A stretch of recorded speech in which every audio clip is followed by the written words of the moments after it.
Vamos a graça e a paz do nosso Senhor. Agora é passagem de hoje é Atos dos Apóstolos, capítulo 2, verso do 1 ao 4. Mas antes me chamo Mateus, sou um evangelista novo nesse canal.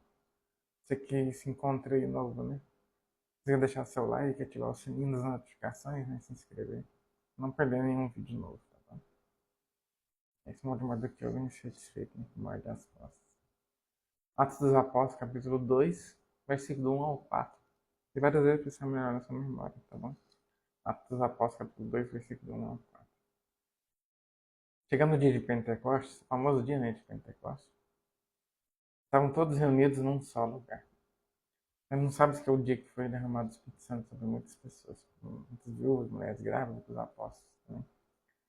De repente veio do céu um som. Diz que veio do céu um som. Estavam sentados lá, né, reunidos, num só lugar. E veio um som. Vamos ver. Um dia um vento muito forte. A gente pensa assim, Mateus não sabe que estava sentado. Mais para frente vai falar. Um dia um vento muito forte. Veio um barulho dentro do céu. Um vento muito forte. Somboso, né? Provavelmente eles devem ter olhado, né? Imaginei assim. A ver que barulho era aqui. E encheu toda a casa na qual estavam assentados. O Espírito Santo encheu ali toda a casa em que estavam assentados. Detalhe, eles estavam assentados esperando o Espírito Santo. Eles não estavam agoniados, não estavam mexendo para um lado para o outro, pensando as pessoas demorando a vir. Não. Estavam todos assentados, que aponta para o descanso da Bíblia. Quem não sabe, o descanso é um princípio da Bíblia. Mas eu sei que nem todo mundo conhece esse princípio. Né? A Bíblia fala para descansar no Senhor. Em Salmos. Fala mesmo. Descansa no Senhor e considerar os desejos do seu coração. Tem uma passagem que fala deleita-te no Senhor. Né? Só que as pessoas mandou falar descanso. E tem uma passagem também que fala né, que a gente descansa no Senhor, as bênçãos nos bem. Mas o que é descansar? Você não ficar agoniado, né, ansioso, esperar o tempo do Senhor. A gente fala o seguinte, você tem que descansar, mas tem que agir também. Às vezes sim, às vezes não.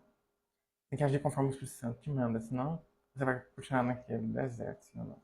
Até pro seu próprio bem também. Porque você não quer que você entre na porta errada que pode te destruir, igual aconteceu com Sansão e Dalila. Ela quase destruiu Sansão, sim ou não. Deixou ele cego, né? A intenção era que ele morresse. Mas eles resolveram zombar dele, depois ele arrependeu, pediu misericórdia para Deus e Deus devolveu a força. Mas Deus não quer que você entre esse lado do diabo, porque nem toda porta aberta é de Deus. O pregador está te pregando isso, está pregando errado. Infelizmente a maioria prega, né? A porta abriu, você entra. Não é bem assim. Muitas portas são satânicas do diabo. O diabo usa armadilhas. Então a gente tem que dar os passos de acordo com o Espírito Santo. Ele fala, vira à esquerda, faz isso, aquilo outro. Tem que ser nosso GPS. O Novo Testamento fala que todos são guiados por Deus, se tornam filhos de Deus. Quando você é guiado por Deus, você já se torna filho dele. Amém.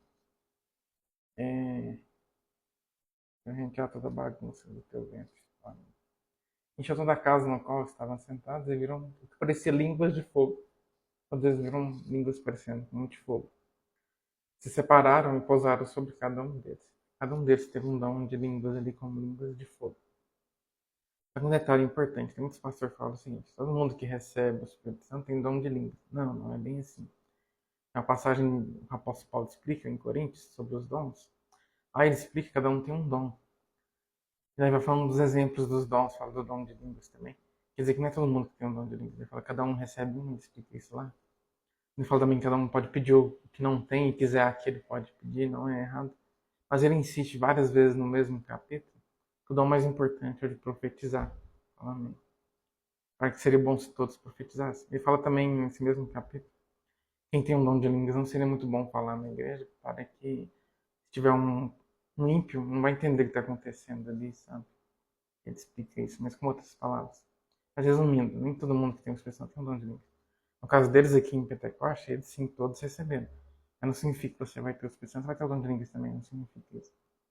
Significa só no caso deles aqui que eles receberam. Não estou entendendo, diz amém. Vamos lá. Também o dom de língua dos apóstolos era diferente.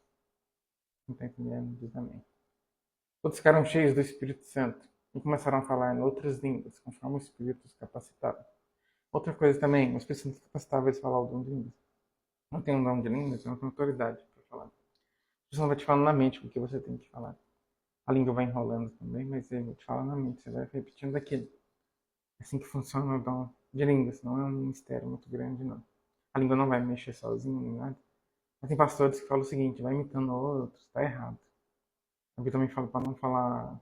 Você sabe se aquela pessoa está falando dom de línguas mesmo ou não.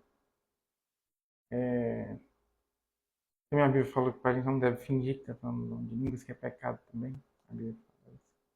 Mas enfim, eu estou encerrando o vídeo por aqui.